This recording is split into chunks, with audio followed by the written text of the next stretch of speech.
Hello everyone, welcome back to another video. और इस video में मैं आपसे डिस्कस करने वाला हूँ एक बहुत कॉमन डिसीज़ कंडीशन जिसे हम बोलते हैं हेपेटाइटिस। और ये वीडियो बहुत ही नेचुरल होने वाली है। मैं ऐसा कुछ नहीं है कि आपसे बहुत डीप में जाके कुछ शेयर करने वाला हूँ। जो भी मेरे माइंड में आता जाएगा वो आप लोगों को बताता जाऊँगा।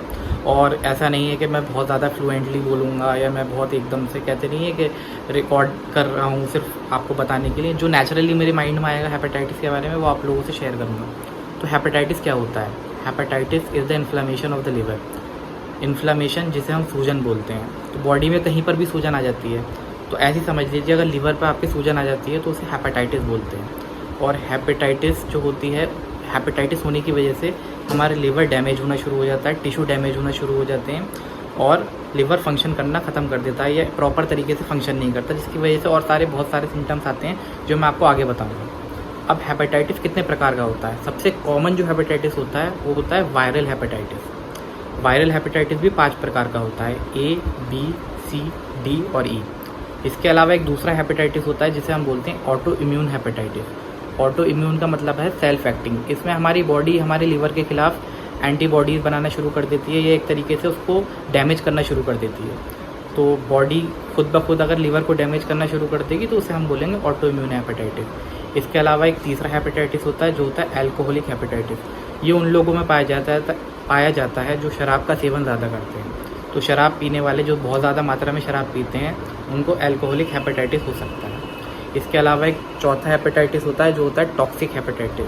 टॉक्सिक मतलब जहरीला। कोई भी जहरीला पदार्थ, कोई केमिकल या भी किसी तरीके की मेडिकेशन जो टॉक्सिक है वो लेने की वजह से अगर वो लिवर पे अफेक्ट करती है और हेपेटाइटिस कॉज करती है तो उसे टॉक्सिक हेपेटाइटिस बोलेंगे। मैं आप लोगों को बहुत ज़्यादा नॉर्मल शब्दों में बता रहा हूँ क्योंकि उससे आप लोग भी समझ पाएंगे। जो लोग नहीं जानते हैं, जो लोग जानते हैं वो तो समझ जाएंगे और जो लोग नहीं जानते तो ईजी रहेगा बताने के लिए। और नेचुरली मैं रख रहा हूँ कि ज़्यादा प्रोफेशनली बनाने का मुझे आदत भी नहीं है, मुझे आता भी नहीं है। तो आपको अगर अच्छा लगे तो कमेंट करके बताइएगा। तो जैसे मैंने आपको बताया अलग अलग प्रकार होते हैं हेपेटाइटिस के। तो होता कैसे? तो वायरल हेपेटाइटिस जैसे मैंने आपको बताया था, उसमें जो ए और ई हेपेटाइटिस है वो क्या होता है, हमें due to taking contaminated food contaminated with the stool of the affected person. तो जैसे हम सब्ज़ी या फल खाते हैं और वो खाना या पानी कंटेमिनेटेड है, मतलब वो स्टूल जो टॉयलेट होती है किसी पर्सन की जिसको हेपेटाइटिस है उससे कंटेमिनेटेड है। अब ये साफ़ सुथरी सब्ज़ी या फल नहीं है और अगर हम वो खा लेंगे तो उसकी वजह से हमें हेपेटाइटिस हो सकता है। या फिर हमें कहते नहीं अनकुक प्रॉपरली तरीके से कुक्ड फूड नहीं है तो वो कंटेमिनेटेड फूड हम सब्ज़ी बाज़ार से लेकर आए, सब्ज़ी या फल जो कि कंटेमिनेटेड था और हमने उसको सही से पकाया नहीं, वो खाने की वजह से हेपेटाइटिस हो सकता है। इसके अलावा B, C और D हेपेटाइटिस जो है वो मेनली हमें होता है due to exchange of blood. तो हम जब ब्लड ट्रांसफ्यूजन कराते हैं या हम हॉस्पिटल जाते हैं और वहाँ पे हमें किसी भी हेपेटाइटिस पॉजिटिव पेशेंट का ब्लड चढ़ा दिया जाएगा तो उससे हमें B, C और D हेपेटाइटिस हो सकता है। इसके अलावा हेपेटाइटिस और भी कई सारी वजह से हो सकता है, जैसे due to unprotected sexual intercourse. हम प्रोटेक्टेड सेक्सुअल इंटरकोर्स ना करें और वो दूसरा इंसान को हेपेटाइटिस पॉजिटिव है तो भी हमें हो सकता है। या फिर शेयरिंग ऑफ द नीडल्स, जैसे हम एक ही नीडल जो पॉजिटिव पेशेंट को लगाई थी उसके बाद एक नॉर्मल पेशेंट को लगा देंगे, उससे भी हो सकता है। कई बार सलाइवा के थ्रू भी हो सकता है। तो ये कई सारी कंडीशंस होती हैं जिससे हेपेटाइटिस फैलता है। इसके अलावा एल्कोहलिक हेपेटाइटिस जैसे मैंने आपको बताया था वो शराब पीने की वजह से फैलता है। ऑटो इम्यून, बॉडी हमारे खिलाफ एंटीबॉडीज़ बनाना शुरू कर देती है। या टॉक्सिन्स, कोई भी हम जहरीले पदार्थ का सेवन कर लेते हैं। अब ये सब तो डिफरेंट काइंड ऑफ हेपेटाइटिस हो गए। अब इसके अंदर सिम्टम क्या आते हैं हेपेटाइटिस के अंदर? तो सबसे पहला सिम्टम जो आता है वो होता है फीवर। बॉडी फीवर, बुखार आएगा, फटीग मतलब थकी रहेगी बॉडी, बहुत ज़्यादा वीकनेस फील होगी, लॉस ऑफ एपेटाइट, भूख खत्म हो जाएगी क्योंकि लिवर मेटाबॉलिज्म करता है। जब लिवर पे इफेक्ट होगा तो बॉडी की भूख, इंसान की भूख खत्म हो जाएगी और इसकी वजह से बहुत ज़्यादा वीकनेस फील होगी।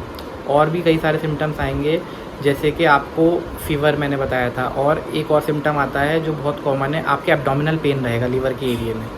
और इसके अलावा 2 सिम्टम जो बहुत कॉमन होते हैं, एक होता है लाइट कलर्ड स्टूल आएगा, स्टूल का कलर बहुत लाइट हो जाएगा, क्ले कलर्ड स्टूल आएगा और डार्क कलर्ड यूरिन आएगा हेपेटाइटिस के पेशेंट में। इन सब के अलावा अगर सिम्टम्स और ज़्यादा बदतर होते हैं या बिगड़ते जाते हैं तो hepatitis can cause cirrhosis of the liver या फिर साथ में जॉइंटिस वाली कंडीशन भी आपको दिख सकती है, जिसमें पेल स्किन, येलोइश आइज़, तो ये कंडीशन भी आपको देखने को मिल सकती है।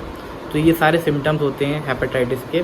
अब इसके अलावा इसका ट्रीटमेंट कैसे किया जा सकता है हेपेटाइटिस का? तो हेपेटाइटिस जो है वो आप कह सकते हैं ट्रीटमेंट एंड प्रिवेंशन दोनों चीज़ें। प्रिवेंशन कैसे है कि आप जो खाना खाते हो उसे प्रॉपरली कुक करो, सब्ज़ी फल को धो, इन सबको धो के यूज़ करो आप। अनप्रोटेक्टेड सेक्सुअल इंटरकोर्स, इससे बचें आप। या फिर शेयरिंग ऑफ द नीडल्स, आप हॉस्पिटल जाते हैं तो आप जाकर ये चेक करें कि कोई भी नीडल आपको या सिरिंज के थ्रू इंजेक्शन दिया जा रहा है या और कोई भी चीज़ दी जा रही है, वो चीज़ पहले से यूज़ ना हुई हुई हो।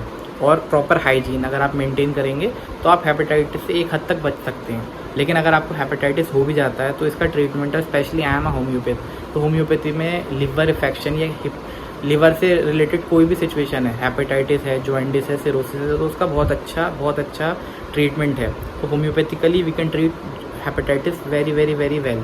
और इसके अलावा हेपेटाइटिस ए और बी के लिए वैक्सीन्स भी आ गई हैं, वो भी दी जाती हैं। तो कई सारे तरीके के ट्रीटमेंट्स भी हैं, प्रिवेंशन भी हैं। बाकी आप लोगों को कैसा लगा मेरे छोटे से वीडियो, आप लोग कमेंट करके बताइएगा। अगर आप लोगों को अच्छा लगा तो मैं और भी इस तरीके के इन्फॉर्मेटिव वीडियोस बनाऊंगा। बाकी see you in another vlog. Good bye.